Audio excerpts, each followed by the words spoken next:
தமிழ்தாய் வாழ்க, தலைவர் பிரபாகரன் வாழ்க. அடுத்ததாக நீங்கள் ஆவலோடு எதிர்பார்த்த தலைவர் தந்த தமிழ்குறை, எரிமலைகள் எல்லாம் கூடி அடைகாத்த பெருநெருப்பு,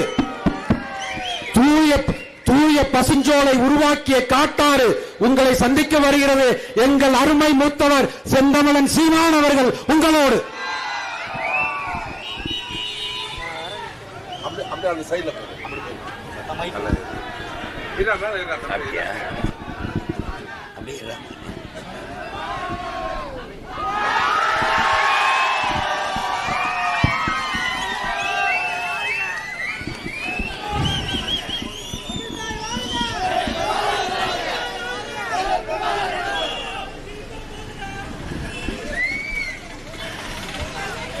எங்களின்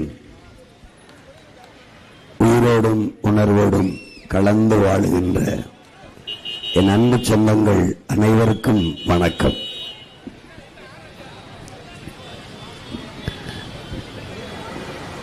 நம் அறிவு மூதாட்டி விநாயக பெருமானிடத்திலே பாடுகிறார். பாலும் தெளிதேனும் பாவும் பருப்பும் இவை நான்கும் கலந்துனக்கு நான் வருவேன். கோலஞ்சை துங்க கரிமுகத்து தூமணியே சங்கத்தமிழ் மூன்றும் எனக்கு தா என்று. அதேதான் அவையின் பேரன் நானும் அவரிடத்திலே நாம் எல்லோரும் வேண்டுகிறோம், சங்கத்தமிழை எங்களுக்கு தா என்று. என் அன்பு பெற்றோர்களே, என் அருமை உடன்பிறந்தார்களே, இதுவரை இந்த நிலத்திலே எத்தனையோ தேர்தல்கள் நடந்திருக்கிறது. ஆனால் எந்த மாறுதலும் நடந்தது இல்லை. அதே ஊழல் லஞ்சம், அதே கொள்ளை, அதே வளக்கொள்ளை, அதே பசி பஞ்சம், அதே ஏழ்மை வறுமை, அதே சாதி இழிவு தீண்டாமை, ஆணவ படுகொலை, பாலியல் வன்கொடுமை படுகொலைகள், இது எதுவுமே மாறியதாக இல்லை. வாழ்க்கையில் மற்ற இனங்களுக்கெல்லாம் எப்போதாவது போராட்டம் வரும். நமக்கு போராட்டமே வாழ்க்கையாக மாறி இருக்கிறது. எல்லாவற்றுக்கும் போராட வேண்டிய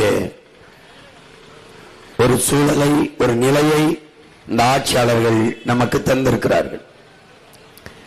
ஒரு அடிப்படை தேவை ஒரு மனித வாழ்க்கைக்கு கல்வி, மருத்துவம், குடிநீர்,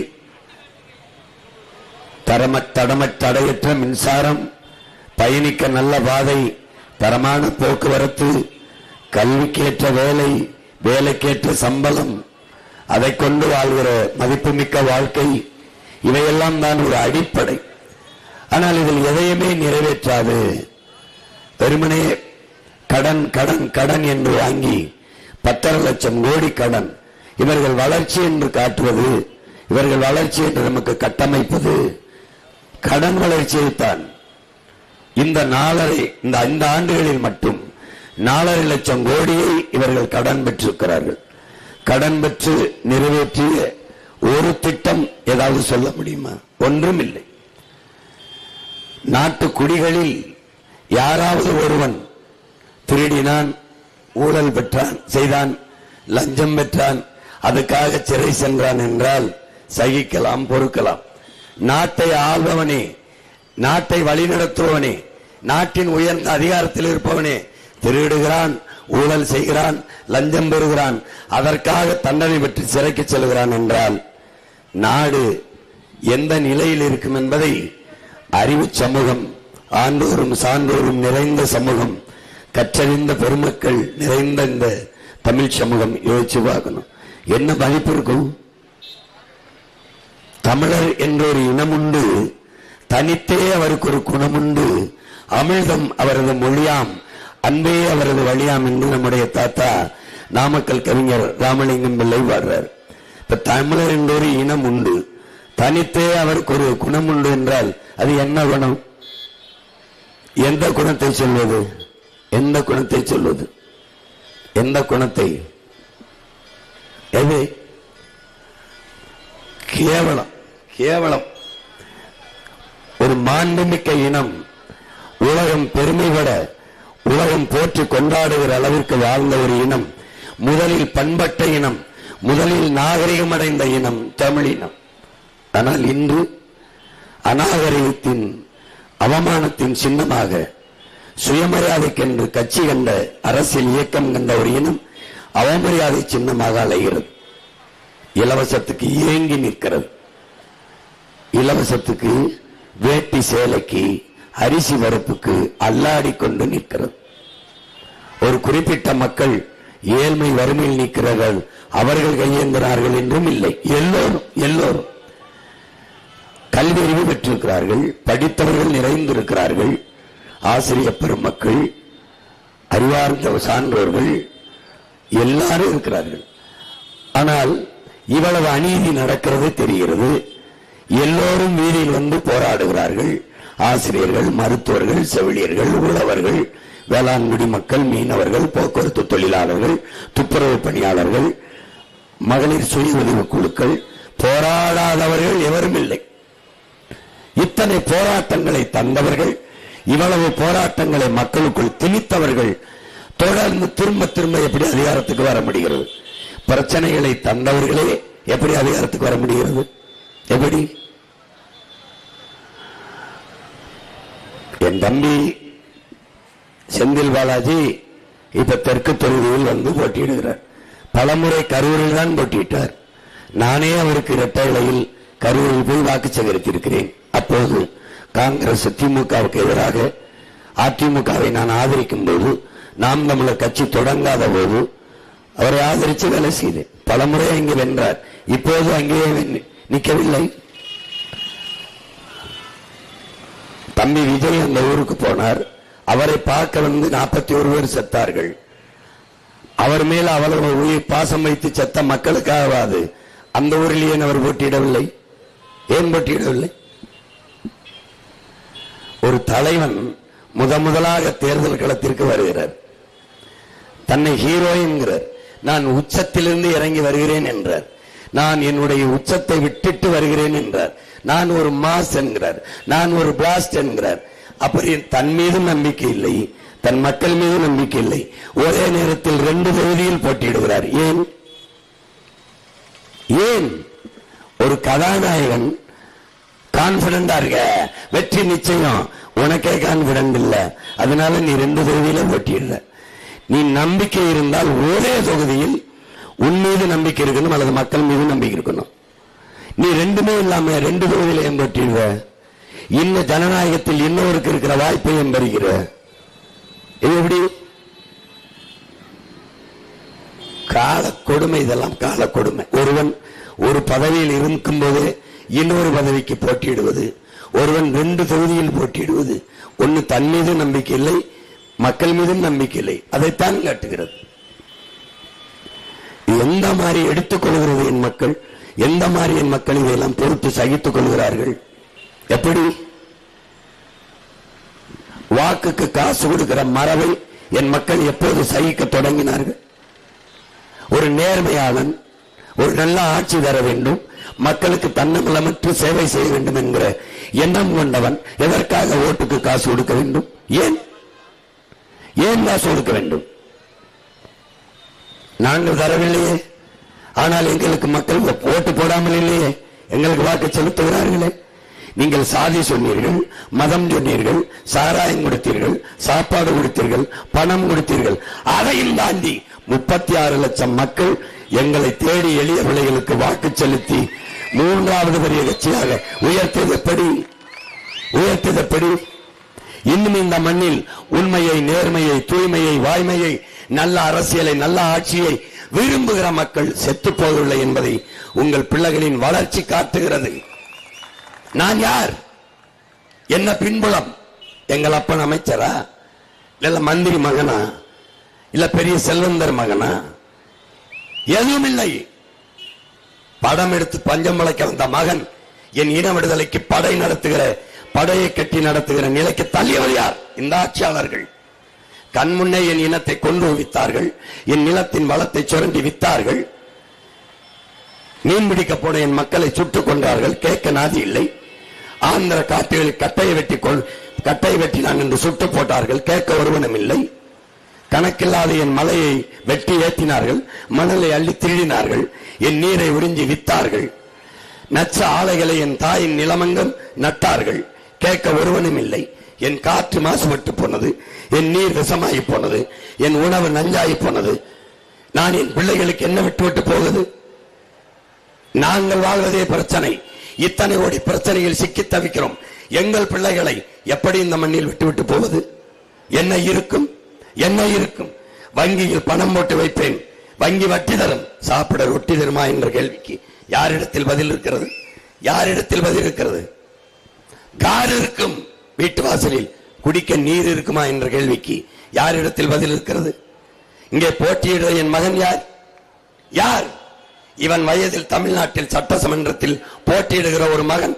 இவனை போல திறமை வாய்ந்த, அறிவார்ந்த, ஆற்றல் வாய்ந்த, மண்ணை மக்களை நேசிக்கிற ஒரு மகன் உண்டா?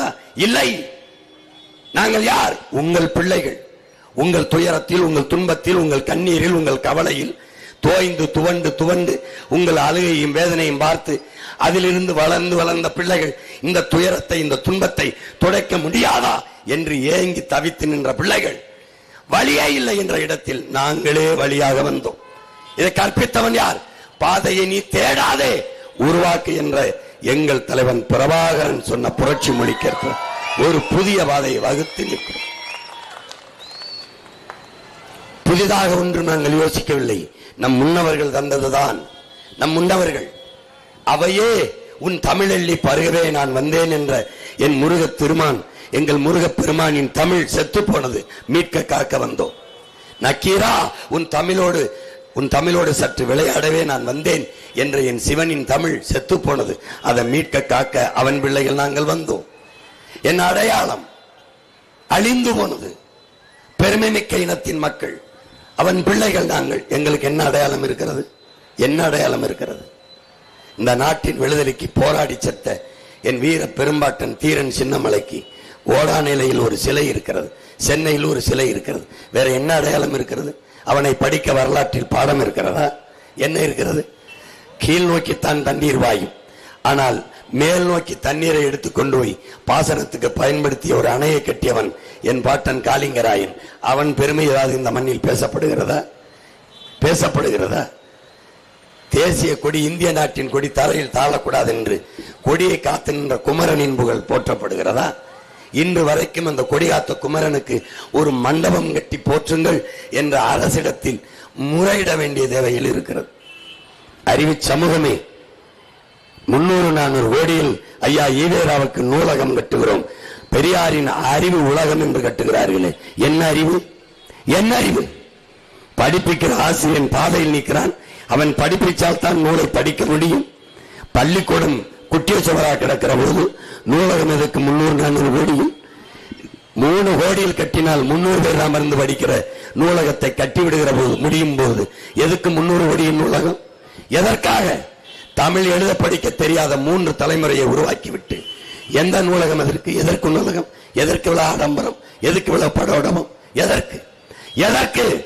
படிக்கிற பள்ளிக்கூடம் வகுப்பறை எப்படி இருக்கிறது?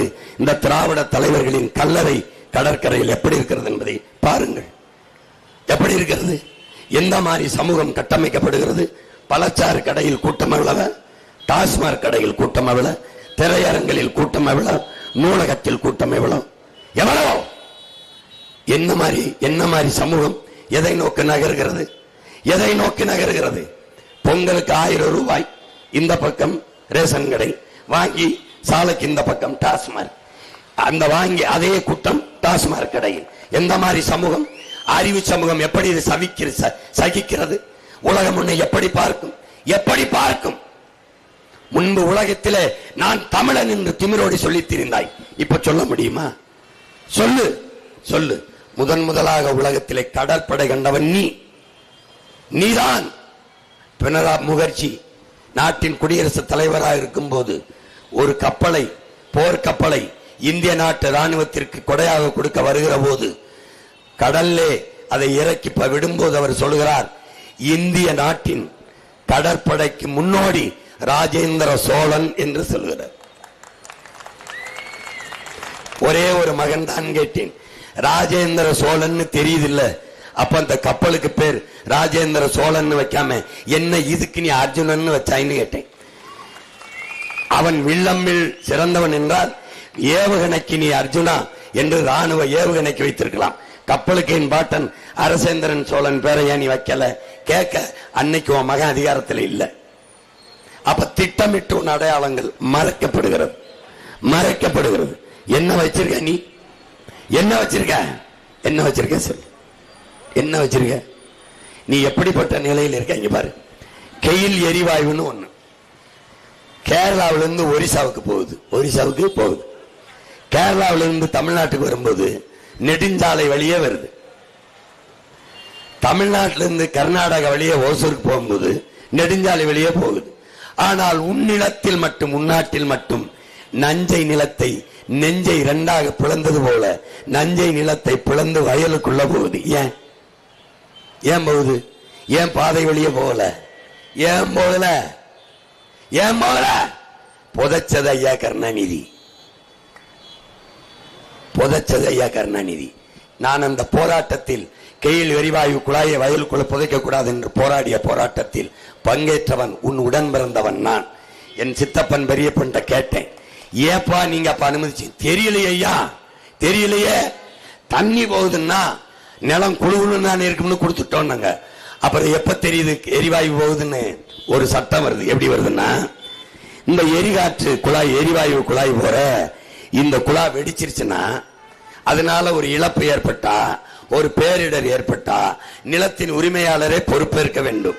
அதற்கு இந்த நிலத்தின் உரிமையாளருக்கு அதிகபட்சமாக தூக்கு தண்டனை கொடுக்கலாம்னு, மரண தண்டனை கொடுக்கலாம்னு சட்டம் வரும்போதுதான் என் அப்பனும் சித்தப்பனும் முடிச்சுக்கிறான். ஏண்டா உனக்கு நிலத்தை கொடுத்துட்டு நான் தூக்குல வேற தொங்கணுமாடான்னு போராட ஆரம்பிச்சோம். புரிஞ்சுக்க, இது உனக்கு தெரியுமா தெரியாதா? தெரியாது.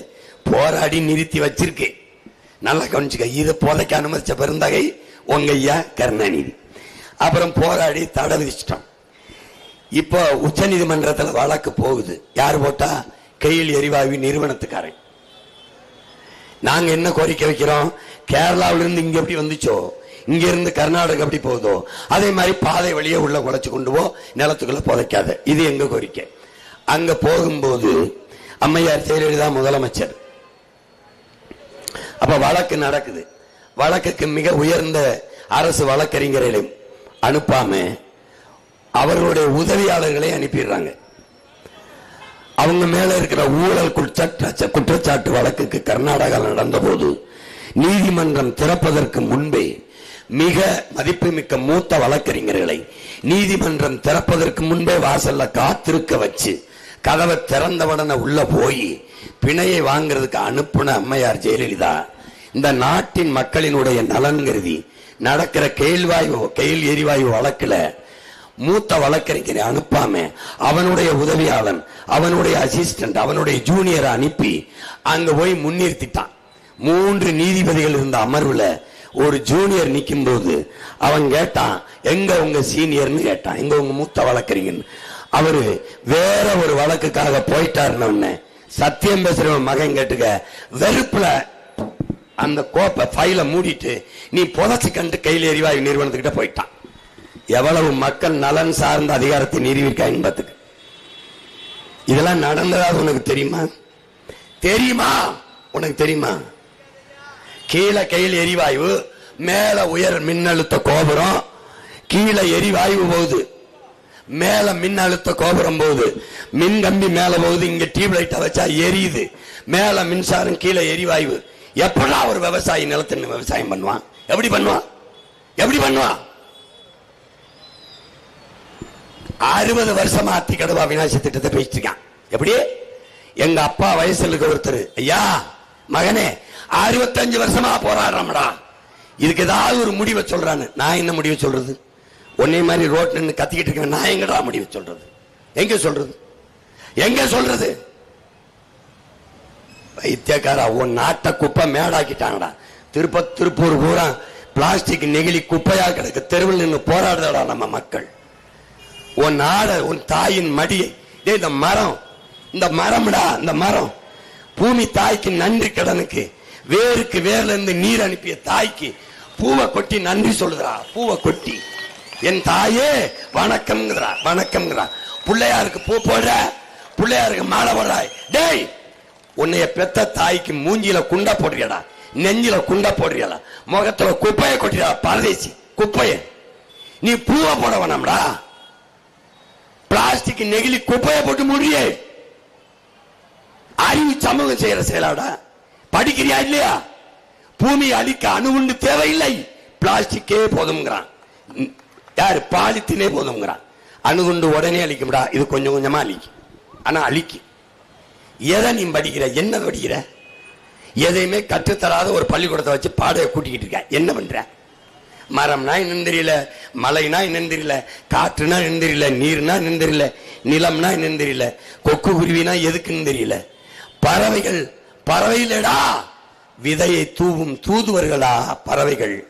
இந்த நாட்டில் இருக்கிற காடெல்லாம் நாம நட்டதிலடா என் உடன் பிறந்தவனே. எல்லாம் பறவைகள் நட்டதரா, பறவைகள் நட்டது. பறவைகள் இல்லைன்னா காடு எது? காடு இல்லைன்னா மலை எது? நீர் எது? என்னைக்குடா இதை படிக்க போற? என்னை திருப்பி ஒரு கர்மம் இல்லை. நீ படம் பார், படம் பார், படம் பார்த்துட்டு நடிக்கிறவனுக்கு நாடால தகுதி வந்துருதுன்னு நினைக்கிறிய. நீ இருந்தா என்ன, செத்தா என்ன? எதுக்கு நீ சொல்லு? எதுக்கு? ஒருத்தன் வாரான், நான் அதிகாரத்தை அழிப்பேன், அதிகாரத்தை கொடுங்கிறான். நான் ஒப்பனைய கலைப்பேன், அரியணையை கொடுங்கிறான். நீங்கள் நடித்தால் நோட்டை கொடுப்போம் வாழ்வதற்கு, நடிக்கிறதை நிறுத்திவிட்டால் நாட்டை கொடுப்போம் ஆள்வதற்கு. வழங்குமாடா உன் நாடு? டேய், நீ உலகத்துல எங்க போனாலும் உன்னை காரி துப்புவாண்டா. தலைவன் நடிகனுக்கு வித்தியாசம் தெரியாத தற்குறி கூட்டமே, கூட்டமே.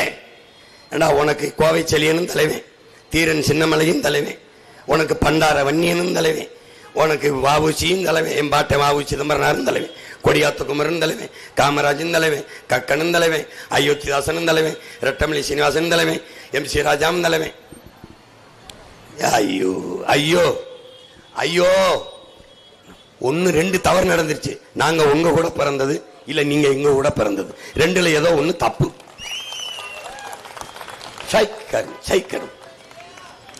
எந்த நூற்றாண்டில் என் இனம், எந்த நூற்றாண்டில் என் இனம் மாறும், எந்த நூற்றாண்டில் என் இனம் நிமிரும், எந்த நூற்றாண்டில் தன்மானத்தோட தலை நிமிரும்? எப்போ எப்போ எப்போ எப்போ? தீரன் சின்னமலை பிறந்த மண்ணில் கூட தன்மானத்தோடு தமிழ் மக்கள் தலை நிமிரலைனா எந்த நிலத்தில் நிமிருவான்?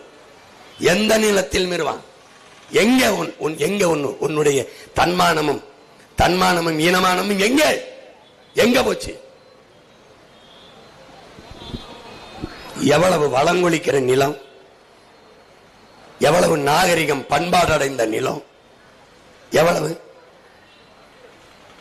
கொங்கு நிலம்னா எவ்வளவு செழிப்பான பூமி. ஏன் இப்படி ஆயிடுச்சு? நீனு ஓட்டு காசு வாங்கிட்டு ஓட்டு போட்டீங்கன்னா அப்புறம் எங்க போறது? எங்க வருது? உனக்கு தெரியாதா? சாதி அரசியலானால் அங்கே சகோதரத்துவம் சமத்துவம் செத்து போகும்னு தெரியாதா? மதம் அரசியலானால் அங்க மனிதநேயம் செத்து போகும்னு தெரியாதா? பணமே அரசியலானால் அங்க மாண்புமிக்க ஜனநாயகம் செத்து போகும்னு தெரியாதா? அங்க பண்பாடும் ஒழுக்கமும் செத்து போகும்னு தெரியாதா? இது கூட தெரியாதவனா நீ? இது கூட தெரியாதவனா நீ? இப்ப என்னைக்கு தான் உனக்கு யார் தான் உனக்கு சொல்லிக் கொடுப்பா? எப்பதான் நீ மாறுவ? எப்பதான் மாறுவ? நீ என்னைய பார்க்கணும்ல, என்னைய பார்க்கணும்ல.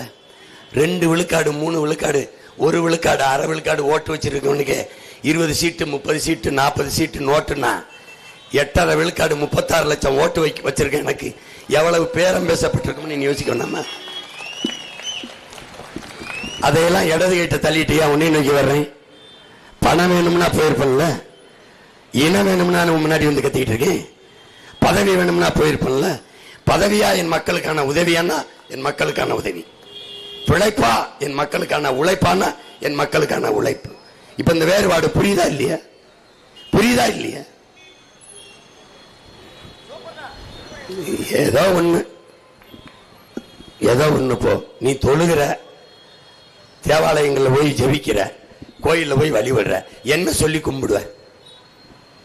ஒன்னு சொல்லி என்ன சொல்லி கும்பிடுற? என்ன சொல்லி கும்பிடுற? என்ன சொல்லி? என்ன சொல்லி? அது எப்படி தீமையை கொடுமையை செய்தவனுக்கே ஓட்டு போட்டு திருப்பி திருப்பி அதிகாரத்தை கொடுக்குற? எப்படி எப்படி? ஐயா ஸ்டாலின் சொல்றாரு, ஸ்டாலின் ஆட்சி தொடரட்டும். அவர் தான் சொல்றாரு. இந்த கூட்டத்தில் யாராவது சொல்லு. அப்போ அவங்களே சொல்லிக்கிறாங்க, எந்த கொம்பனாலும் குறை சொல்ல முடியாத ஒரு நல்ல ஆட்சியை நான் கொடுத்தேன் அப்படின்னு. என்ன நல்ல ஆட்சின்னு ஒன்று இருந்தா தானே சொல்றதுக்கு சொல்லு. 2 வயசு பிள்ளைய கற்பழிச்சு கொள்றான்டா, டே வன்முணர்வு செய்து கொள்றான்டா, பச்சை குழந்தைடாது. அம்மானு கூட கூப்பிடலடா, டே இன்னும் அம்மானு கூட கூப்பிடலடா. எங்கடா உன் சமூகத்தை கொண்டு போகுது இந்த நாடு? பள்ளிக்கூடத்து வாசல்ல கஞ்சா விக்குதுடா. கஞ்சா கஞ்சா சாக்லேட்டு,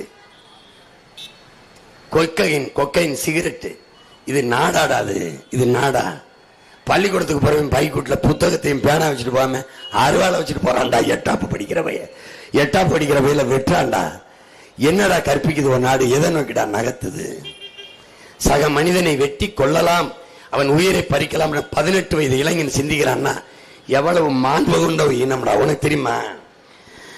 உலக நாடுகளை எல்லாம் வென்று ஆட்சி செய்தவங்க நம்ம. ஆனால் அடிமைப்படுத்தி ஆண்டோம் ஒரு இனத்தை என்று வரலாற்றில் ஒரு சின்ன செய்தி கூட கிடையாது. தெரியுமா தெரியாத? எந்த இன மக்களையும் நாம் அடிமைப்படுத்தி ஆண்டதில்லை. வென்றோம், அரசாட்சி செஞ்சோம். என்ன பண்ணோம்? கொடியை ஏத்திட்டு தன் இன மக்களை குடிகூட ஏத்தாம திரும்பி வந்து, நீயே ஆண்டுக்க, என் ஆட்சிக்கு என் அதிகாரத்துக்கு உட்பட்ட எல்லை உன் நாடு, கப்பம் மட்டும் கட்டு என்று விட்டு வந்தவன்டா நம்ம பாட்டன். கேட்காரா? அவ்வளவு மாண்புமிக்க ஒரு இனமடா. நீங்க பாரு, மாட்டு கண்ணுக்குட்டிய தேர்ல ஓட்டிட்டு போய் ஒரு இளவரசன் தேர்ல நெசுக்கி கொன்னுட்டான். அரண்மனை வாசல்ல ஒரு மணியை, ஆலய மணியை தொங்க விட்டுருக்கான். ஆராய்ச்சி மணி, ஆபத்து மணியை. இந்த பசுமாடு வந்து இந்த கயிறை பிடிச்சு ஆட்டிடுது. என்னன்னு பார்த்தா விசாரிச்சா, இந்த மன்னனின் மகன் தேர்ல அந்த மாட்டு கண்ணுக்குட்டியை கொண்டு விட்டான் ஏத்தி. இந்த மாட்டுக்கு நீதி சொல்லணும்னு அதே தேர்க்கல்ல தன் ஒரே மகனை ஏத்தி கொல்றான்டா மாட்டுக்கு முன்னாடி. மனுநீதி சோழன்னு பாட்டேன். டே இது நடந்திருக்குமா இல்லையான்னு விடா. டே இது நடந்திருக்காது, கதை, கற்பனை, கப்சா கதை. கதையில் கூட தமிழின மக்களின், தமிழின முன்னோனின் உயிர்மை நேயம் இருக்குடா. மாட்டுக்கு கூட நீதியை நிலைநாட்டிய பரம்பரையில் வந்தவன். அதை நீங்க கவனிக்கணும். உலகத்தை எத்தனை மன்னர்கள் ஆண்டிருக்கான்? எந்த மன்னன்டா வள்ளலா இருந்திருக்கான்? எந்த மன்னன் இருந்திருக்கான்? ஓ மன்னன் தான்டா. பாரி, ஓரி, காரி, பேகன், ஆய், நல்லி, அதிகமான 7 மன்னர்கள். மண்ணு நாட்டை ஆண்ட மன்னனே கொடை வள்ளலா இருந்தது உன் முன்னோன்னு தான். முல்லைக்கு தேரை நிறுத்தி மயிலுக்கு போர்வை போர்த்த பேகனும் பாரியின் வாரிசுகள் தான் அறப்படி அரிசிக்கு மயிலுக்கு போர்வே போத்தன பேரனும் பேத்தி வேட்டி சேலைக்கு கையேந்தி நிக்குதுடா. கேவலம்டா, கேவலம்டா. உலகம் கேவலம், கேவலம். காலம்புறா உழைச்சு ஒரு மானத்தை மறைச்சு கட்ட வேட்டி சேலை வாங்க முடியலன்னா நீ இருந்தான்னு செத்தான்னு எதுக்கு? ஒரு பவன் தங்கம், ஒரு பவன் தங்கமா? காலம்புறா வாழ போற பொண்ணுல கழுத்துல ஒரு அரைப்பவன், ஒரு பவன் கூட தாலி கூட வாங்கி கட்ட முடியாத வக்கற்ற நீ காலம்புறா அந்த பிள்ளை வச்சு எப்படா பொழப்ப? எப்படி பொழப்ப? பிறக்கிற பிள்ளைக்கு மோதிரம், அப்புறம் தாலிக்கு தங்கம், அப்புறம் பட்டு புடவை. இதுல ஒரு மயிரும் உங்க அண்ணன் தர மாட்டேன். தாலிக்கு தங்கம், மோதிரங்க தரலாம். என்ன பண்ணுவேன்? என்ன பண்ணுவேன் கேளு. 9 பவனாலும் உன் மனைவி கழுத்திலே, உன் உயிர் துணை கழுத்திலே நீயே கட்டுகிற வசதியை உனக்கு பெருக்கி தருவேன். பிறந்தவன உன் பிள்ளைக்கு நான் மோதிரம் பாட மாட்டேன், நீயே மோதிரம் போடுவ. அரைப்பவன்ல, ஒரு பவன்ல. ஏன்? உன் மனைவிக்கு, என் தங்கைக்கு, இந்த நாட்டின் செல்ல மகளுக்கு மருத்துவ செலவு இருக்குல்ல, ₹1 காசு இல்லாம உயர்ந்த மருத்துவத்தை பிரசவத்துக்கு செலவு பண்ணிடுவேன். அது 2 லட்சம் 3 லட்சம் அதெல்லாம் கணக்கு கிடையாது. அந்த காசை வச்சு நீ பிறக்கிற செல்வத்துக்கு ஒரு பவன்ல மோதிரத்தை போடு. எப்படா அதெல்லாம் நீ சிந்திப்ப? எப்ப சிந்திப்ப? கொடுமைதான், கொடுமைதான். இன்னைக்கு நேத்து அண்ணன் ஆரம்பிக்கல, 15 ஆண்டுகளா கத்துறேன். நீ எனக்கு எதையுமே தரல, ஒரு சிறு வெற்றியை கூட தரல. ஆனால் தோன்றுவன மாதிரி இருக்குடா. ஏதாவது தோத்த மூஞ்சி மாதிரி இருக்குதாடா? அதே உற்சாகம், அதே வெறி. ஏன்? என் இலக்கு உயர்ந்தது, என் கனவு பெரிது. இவங்கள மாதிரி வந்தா 1000 தரேன், 2000 தரேன், ஃப்ரிட்ஜ் தரேன், மிக்சி தரேன், அதெல்லாம் ஒன்றும் தர மாட்டேன். நீ ரொம்ப கேட்டீங்கன்னா உனக்கு ஒரு ஹெலிகாப்டர் தாரேன், ஒவ்வொரு தங்கச்சிக்கும் 1 கிலோ தங்கம் தாரேன். உனக்கு நான் சொல்லும்போது சிரிப்பா இருக்குல்லடா, அப்ப அவங்க சொல்லும்போது ஏன்டா நீ சிரிக்கல? எப்படி இருக்கு? எவ்வளவு கேவலப்படுத்துறாங்க தெரியுது இல்ல? அதுதான் அது. நான் ஒன்று தாரேன் உனக்கு, நல்ல கல்வியை தாரேன், படிப்பை தாரேன், பார்க்க நல்ல மருத்துவம் தாரேன், குடிக்க நல்ல நீர் தாரேன், வேற எதையும் தர மாட்டேன். இதுதான் தருவேன். புரியுதா? நீ என்ன செய்வேன்? இப்ப இப்ப கோவை தெற்கு, அது சிங்காநல்லூர், அது தொண்டாமுத்தூர், அங்கங்க என்ன இருக்கோ அதை வச்சு நிலமும் வளமும் சார்ந்த தொழிற்சாலையை உருவாக்கி உனக்கு வேலை வாய்ப்பை கொடுத்துறேன். நீ அதை வச்சு உனக்கு நல்ல பிள்ளைய நான் படிக்க வச்சிடறேன், காசு மிச்சம். அம்மா அப்பாவுக்கு முடியல, நான் வைத்தியம் பார்த்துறேன், காசு மிச்சம். குடிக்க தண்ணியை தந்துடுறேன், காசு மிச்சம். உனக்கு 10,000 சம்பளம் கொடுத்தனா நீ செலவு பண்ணி கட்டு பார்ப்போம். எப்படி செலவு வராது? நானே விவசாயம் பார்ப்பேன், அரிசி பருப்பு காய்கறி முட்டை பால் நெய் எல்லாம் இருக்கு. அப்போ உனக்கு அதுக்கு செலவு இல்லை, நம்மகிட்ட இருக்கு. வேற என்ன வேணும்? ஆடு மாடு நான் வளர்த்துறேன், கோழி நான் வளர்த்துறேன், எல்லாம் நானே வளர்த்துறேன், பன்னிக்கறி வரைக்கும் வளர்த்துறேன். என்ன வேணும்? மூயக்கறி வரைக்கும் எல்லாம் நானே பண்ணையா வச்சு வளர்த்துறேன். என்ன வேணுமா உனக்கு கொடுத்துறேன். வேற செலவுக்கு காசு என்கிட்ட கேள். எதுக்கு வேணும் உனக்கு? எதுக்கு வேணும்? உன் வாழ்விடத்திலே பெருமையோடு தலை நிமிர்ந்து தன்மானத்தோடு வாழ்கிற வாழ்க்கை உங்க அண்ணன் கொடுக்கிறேன். ஏன் கொடுக்கிறேன்? ஏன் கொடுக்கிறேன்? என் இனம் மாண்புமிக்க வாழ்ந்த இனம். அது கையேந்தி நிற்பது ஒரு தேசியின் அவமானம், தேசியின் அவமானம். புரியுதா? தன்மானத்தை இழந்து மண்ணை ஆள்வதா, தலை நிமிர்ந்து தூக்கில தொங்கி சாவதா என்ற நிலைப்பாடு வரும்போது தன்மானத்தை இழக்காமல் தூக்கில தொங்கி சாபம் என்று செத்த வீர பெரும்பாட்டன் தீரன் சின்னமலையில் ரத்த துளிகளில் விளைந்த பிள்ளைகள் நாம். அதை கவனத்தில் வச்சுக்கிட்டு வேலை செய்யணும். அவனை மதிப்பது என்பது அந்த மகத்தான மாவீரன் கழுத்திருகி தூக்கில் தொங்கும் போது கடைசி உயிர் துளி பிதுங்கி கசிந்து வெளியேறும் போது என்ன நினைத்திருப்பான்? அந்த நினைவுக்கு நீ நன்றி செலுத்த வேண்டும் என்றால் தன்மானத்தோடு அவன் நிலத்திலே, அவன் உழவிய மண்ணிலே, அவன் காலடிப்பட்ட மண்ணிலே, அவன் காற்று மூச்சு காற்று உழவுற நிலத்திலே பெருமையோடு தன்மானத்தோடும் வீரத்தோடும் பெருமையோடு நீ வாழணும். அதற்கான வாழ்க்கையை உன் உடன் பிறந்தவன், நீங்கள் பெற்ற பிள்ளை தருவேன். உங்களை ஏமாத்துறது எளிது, உங்களை காப்பாற்றுறது கடினம். அதை கவனிச்சுக்க. இந்த மகனுக்கு நீ அதிகாரத்தை கொடுப்பது உனக்கான அதிகாரம், ஓ ஆட்சி. என் மகன் பேரறிவாளன் வெற்றி உன் வெற்றி. இந்த கூட்டத்தில் ஒருவன் எங்கள் முகத்தை பார், கண்ணாடியில் போய் ஓ முகத்தை பார். 2 ஒண்ணுதான், 2 ஒண்ணுதான். கருத்து தீஞ்சு இருக்குன்னா காரணம் என்ன? உனக்காக கருகி நிக்கிறேன், ஊருகி நிக்கிறேன்னா. என்னைய ஊதாசீனப்படுத்தி நிராகரித்தான் உன்னை ஒருவைய உன்னை ஏற்று பார்க்க மாட்டான். இந்த கோபம், இந்த ஆவேசம் ஏன்? புறக்கணிக்கப்பட்ட, நிராகரிக்கப்பட்ட, ஏமாற்றப்பட்ட இடத்தில் தான் பேரறிவு போல பெருமாற்றலாக எழுச்சியுறுங்கிறான். பேராற்றல் எழுச்சியுறும், பேரறிவியாக ஒரு பெருமாற்றல் எழுச்சியுற்று கொட்டுங்கிறான் நம்ம ஐயா இறையன்பு. அப்படி நிராகரிக்கப்பட்டு புறக்கணிக்கப்பட்டு நம்பி நம்பி திமுக காப்பாற்றும், அதிமுக காப்பாற்றும், பிஜேபி காப்பாற்றும், காங்கிரஸ் காப்பாற்றும், நம்பி நம்பி நின்று ஏமாற்றப்பட்ட மக்கள் இது எங்களுக்கு நாங்களே என்று கிளர்ந்திருந்து எழுச்சி வருகிறோம். அதான் இந்த படை. 10 ரூபா ஓட்டு காசு கொடுக்காம, ஒரு பின்புலம் இல்லாம, ஒரு ஊடகம் என்னை ஆதரிக்காம, எந்த ஊடகம்டா ஆணுக்கு பெண் சமம் என்று 117 பெண் 117 ஆண் சீமான் கொடுத்திருக்காங்க. எவனாவது பேசுறானாடா? பேச மாட்டான், பேச மாட்டான். இவ்வளவு எப்படி ஆட்சி நடத்தணும் போட்டு போட்டு காட்டான்டா. பேசுவானா? பேச மாட்டான். ஏன்? பயம்டா, பயம்.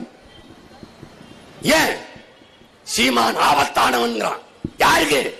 அயோக்கிய பயலுக்கு, திருடனுக்கு, ஊழல் லஞ்சத்தில் இருந்தவனுக்கு, என் மண்ணை மக்களை, என் மண்ணின் மக்களின் நலத்தை கெடுத்தவனுக்கு, என் மண்ணின் வளத்தை குறைந்து கொளுத்தவனுக்கு உண்மையிலே ஆபத்தானவன். ஆபத்தானவன் தான். என்னை வரவிடக்கூடாதுன்னு நினைக்கிற நீ எவ்வளவு நாளைக்கு தடுப்ப? நெருப்பை எத்தனை நாளைக்கு நீ குப்பையை போட்டு மூடுவ?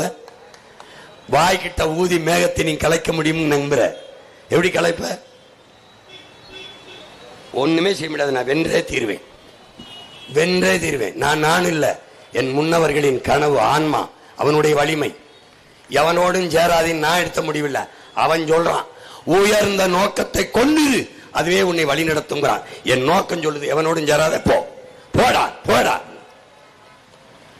இங்க செந்தில் பாலாஜி என் தம்பி போட்டிடுறார், அவர் போட்டிடுறார் இல்ல, என் மகன் பேரிலாளன் போட்டிடுறான். அதான்டா செய்தி, அதான் செய்தி. நாம் தமிழர் கட்சி போட்டிடுகிறது கோவை தெற்குல. கவுண்டமாலயத்தில் என் தங்கை கலாமணி ஜெகநாதன் போட்டிடுகிறார். தொண்டாமுத்துல என் மருமகள் போட்டிடுறார். அதான் நான் களத்தில் நிக்கிறேன். அவன் நிக்கிறான் நிக்கல அதை பத்தி எனக்கு கவலை இல்லை. நாங்க நிக்கிறோம். ஊழல் லஞ்சம் ஒரு பக்கம், உண்மை நேர்மை ஒரு பக்கம். ஓட்டுக்கு காசு, அது பச்சை துரோகம், ஜனநாயக படுகொலை. அதை எதிர்க்கிற நாங்கள் ஒரு பக்கம். சாராயம் மூடும், அது நஞ்சு. பனம்பால், தென்னம்பால், ஈச்சம்பால், மூலிகை சாறு, என் பரம்பரை பால் திறந்து விடுவேன், அதை மூடுவேன். நாங்க ஒரு பக்கம். இதான சண்டை. பிரச்சனையை தந்தவன் ஒரு பக்கம், பிரச்சனையை தீர்க்கணும் வந்த உங்க பிள்ளைகள் ஒரு பக்கம். நீங்க இப்ப எந்த பக்கம் முடிவெடுங்க. வருகிற ஏப்ரல் 23ஆம் தேதி உங்க கையில் உலகம் திரும்பி பார்க்கிற மாற்றம் இருக்கிறது. வரலாற்றில் மாபெரும் புரட்சிகர முடிவை எடுக்கணும். வாக்குக்கு காசு, வாக்குக்கு காசு. என் தம்பி செந்தில் பாலாஜி கரூர்ல போய், தம்பி விஜய் போய் பாட்டிலுக்கு 10 ரூபாய், பாட்டிலுக்கு 10 ரூபாய், பாட்டிலுக்கு 10 ரூபாய்ன்னு பாடினார். பாடி அவர் நான் வந்தால் டாஸ்மார்க்க மூடுவேன்னு சொல்ல மாட்டேங்கிறார். ஏன் சொல்லு. உனக்கு தெரியுமா, குடிக்கிற மக்கள், குடிகாரர்கள் ஓட்டு 2 கோடி இருக்கு. சர்வே சொல்லுது, புள்ளி விவரம். 2 கோடி குடிகாரர்கள். நீ டாஸ்மார்க்க மூடுவன்னா 2 கோடி ஓட்டு உனக்கு போயிரும். இவன் இந்த டாஸ்மார்க்க மூடுவேங்கிறான், மூட மாட்டேங்கிறான். நான் 2 கோடியில 2000 கோடி ஓட்டு எனக்கு விழலைனாலும் நான் வந்தா மூடுவேன். ஏன்? எனக்கு குடிக்கிற மக்களின் ஓட்டு வேண்டாம், தமிழ் குடிமக்களின் ஓட்டு போட்டால் போதும். இன்னைக்கு இல்ல நாளைக்கு வெல்றேன், நாளைக்கு இல்ல நாளை மறுநாள் வெல்றேன். வேணாமடா உன் ஓட்டு வேணாமடா பட. இவன் என்ன சாதி, நான் என்ன சாதி பாத்தீனா போட்டாத உன் ஓட்டு எனக்கு தீட்டு. போட்டாத. சாதிதான் வேண்டுமென்றால் சற்று தூரனில், சாதிக்க வேண்டுமென்றால் உன் அண்ணன் கையை பிடிச்சுக்க, இருக்க பிடிச்சுக்க. மதம் தான் வேண்டுமென்றால் தூரப்போ, தள்ளிப்போ. இல்லை, உலகத்தில் புனிதமான மனிதம்தான், மனித நேயம் தான் வேண்டுமென்றால் என்னோட வா, என் அருகில் வா, என் அருகில் வா, என் அருகில் வா. பணம் தான் அரசியல் என்றால் தூரப்போ. மாண்புமிக்க ஜனநாயகம் வேண்டும். பணம் அரசியலானால், அதிகாரமானால் அங்கே பண்பாடும் ஒழுக்கமும் செத்து போகும் என்ற புரிதல் இருந்தால் உன் உடன்பிறந்தவன் பக்கத்தில் வா. இல்லை என்றால் இதுவரை எனக்கு போடாத ஓட்டை இனிமேலும் போடாத, என்னை விற்று. நான் என் மரணன் மொழி எனக்கு வலிக்காது. ஏன்? நான் என் பிறவி கடமையை செய்தேன். நான் என் மக்களுக்கு உண்மையாக இருந்தேன், நேர்மையாக இருந்தேன், உழைத்தேன். நீ போட்டா போடு, போலேனா போ. இதெல்லாம் ஏற்புடையது. இந்த பிள்ளை சொல்றது சரியா இருக்கும். இவன்ட்ட நாடு மக்களும் இருந்தால் நிம்மதியா இருப்பேன்னு நம்பிக்கை இருந்தால், என் அன்பு மகன் இந்த தலைமுறையில் ஈடு இணையற்ற எழுச்சி மிகுந்த இளைய தலைமுறை புரட்சியாளன், இந்த நிலத்திலே விரல் விட்டு எண்ணக்கூடியவர்கள் இருக்கிற அன்றைக்கு ஒரு பகத்சிங் இருந்தான் இந்திய நாட்டின் விடுதலைக்கு. 22 வயதிலே மரணக்கயிற்றை முத்தமிட்ட மகத்தான வீரன். அவனுக்கு இணையான மகன் என் மகன் பேரறிவாளன். என் அன்பு தம்பி தங்கைகளே, அருமை பெற்றோர்களே, இப்படிப்பட்ட ஒரு மகன். நான் சிறையில் இருந்தேன். 260 வழக்குகளை இந்த நிலத்தில் சுமக்கிறேன். நான் ஏறாத நீதிமன்ற படிக்கட்டில்லை, நான் இருக்காத சிறை இல்லை. கொலை செய்தனா, கொள்ளையடித்தனா, என்ன செய்தேன்? இந்த நாடும் இந்த அதிகாரமும் செய்த அநீதியை எதிர்த்து போராடினேன். என் இனம் கொல்லப்பட்ட போது போராடினேன். எல்லாம் பெரியார், எல்லாம் பெரியார் என்றார்கள். இல்லை, என் இனத்தின் முன்னோர்கள் எல்லாரும் பெரியார் என்றேன். இந்த சண்டையில் ஒரே நாள் மட்டும் ஐயா ஸ்டாலினுடைய அரசு 100 வழக்கையை மேல போட்டது. 260 வழக்கு. சிறைக்கு பலமுறை சென்றேன். இந்த நாட்டுக்காக போராடி, இந்த மக்களுக்காக 8 வழிச்சாலை எடுத்து போராடி சிறை. மீனவர் படுகொலையை கண்டித்து சிறை, ஈழப் படுகொலையை கண்டித்து சிறை. என் மகன் இந்த வயதில் சிறைக்கு போயிருக்கிறான். இங்கே இருந்த என் தம்பி செந்தில் பாலாஜியும் போயிருக்கிறார், நிற்க போகிறவர். பல பேர்கள் போயிருக்கிறார்கள். என் மகன் எதற்காக போராடினான்? மக்களுக்காக போராடி 22 வயது 20 வயதிலே சிறைக்கு போன மகன். எது சரி என்று பார்த்து முடிவெடுங்கள். எதிலுமே நல்லதைத்தான் தேர்வு செய்வீர்கள். பொண்ணுக்கு பையன் பார்க்கணுமா, இல்ல பையனுக்கு பொண்ணு பார்க்கணுமா? நல்ல மாப்பிள்ளை, நல்ல பையன். ஆனா நாடாளுகிற தலைவனை மட்டும் தலைவனை தேர்வு செய்யாமல் தருதலைகளையே தேர்வு செய்து வச்சு எங்களையே வீதியில் நிறுத்துறீங்க. ஒரு நல்ல தலைவன் நாட்டை கொடுத்திருந்தா நாங்க முச்சந்தில் கத்தணும். எதுக்கு? நான் பாட்டுக்கு படம் எடுத்து பழச்சிருப்பேன், இல்ல 4 ஏக்கர் உழுது விவசாயம் பண்ணி இருந்திருப்பேன். என் மையம் படிச்சதுக்கு ஏதாவது வேலைக்கு போயிருப்பான். அப்புறம் மாறி மாறி அவங்களுக்கு ஓட்ட போட்டு உங்க பிள்ளைகளை தூக்கி ரோட்ல போட்டியல. மாறுங்க, மாறுங்க, தயவு செய்து மாறுங்க. இனிமேலாவது மாறுங்க. ஒரே ஒரு ஓட்டுல உலகம் உங்களை திரும்பி பார்க்கும். போடுங்க. வரலாறு உங்களுக்கு தந்திருக்கிற வாய்ப்பு, காலம் உங்களுக்கு கையெழுத்திருக்கிற கடமை. திமுக வெல்வதோ, காங்கிரஸ் வெல்வதோ, பாரதிய ஜனதா வெல்வதோ, அதிமுக வெல்வதோ ஒரு நிகழ்வு, ஒரு சாதாரண சம்பவம். ஊடகங்களில் ஒரு செய்தி. உங்கள் பிள்ளைகள் நாங்கள் வெல்வது, என் மகன் பேரறிவாளன் கோவை தெற்கு தொகுதியில் வெல்வது என்பது வரலாற்றில், என் பெற்றோர்களே, என் உடன் பிறந்தார்களே, வரலாற்றில் மாபெரும் புரட்சி, சரித்திரத்தில் போற்றத்தக்க சாதனை. ஓட்டுக்கு காசு கொடுக்காமல் கோடிகளை கொட்டி அரசியல் செய்தவர்களுக்கிடையே, கொள்கையை முன்னிறுத்தி காசை கொடுத்து வாக்கை வாங்கியவர்களுக்கிடையிலே ஆகச் சிறந்த கருத்தை விதைத்து வென்றார்கள் சிறுவர்கள், இளைய பிள்ளைகள். எந்த பின்புலம் இல்லாது அந்த வரலாற்று பதிவு உலகம் திரும்பி பார்க்கும். உங்கள் ஒற்றை விரலால் அப்படிப்பட்ட புரட்சியை நிகழ்த்த முடியும். அதனால்தான் மாற்றம் என்பது சொல்லல்ல, செயல். மாறுவோம், மாற்றுவோம். இது மாற்றத்திற்கான எளிய மக்களின் புரட்சி என்று சொல்கிறோம். விவசாய சின்னத்திற்கு வாக்களிப்போம், வருங்கால தலைமுறைக்கு வாழ்வளிப்போம். நமது வாக்கு விவசாயிக்கு என்ற உறுதியை ஏற்போம். என் அன்பு சொந்தங்களே, உணவு இல்லை என்றால் உணவு இல்லை, உணவு இல்லை என்றால் உயிர்கள் இல்லை, உயிர்கள் இல்லை என்றால் உலகம் இல்லை. எனவே உழவை மீட்போம், உலகை காப்போம். உழவே தலை, உணராத நாம் மனிதரில் கலை. நமது சின்னம் விவசாயி. விவசாயிக்கு வாக்களியுங்கள், அவனும் வாழ்வான், நம்மை வாழ வைப்பான். என் அன்பு மகன் பேரறிவாளனை வெல்ல வையுங்கள். அவனின் வெற்றி உங்களின் வெற்றி, நம் இனத்தின் வெற்றி, நம் மக்களின் வெற்றி. எனவே அன்பு சொந்தங்களே, புரட்சி எப்போதும் வெல்லும். நம் வெற்றி அதை சொல்லும். நம் இலக்கு ஒன்றுதான், இனத்தின் விடுதலை. இனம் ஒன்றாவோம், இலக்கை வென்றாவோம். தமிழ் தாய் வாழ்க, தலைவர் பிரபாகரன் வாழ்க. என் மகன் பேரறிவாளன் வெல்க, வெல்க. நன்றி, வணக்கம். நாம் தமிழர். போர்க்களமாக்க போறான், அடங்கான வாய்வாரான், அதகுளம் பண்ண போறான். ராவண பேரன் வாரான், விவசாயி வெல்ல போறான்.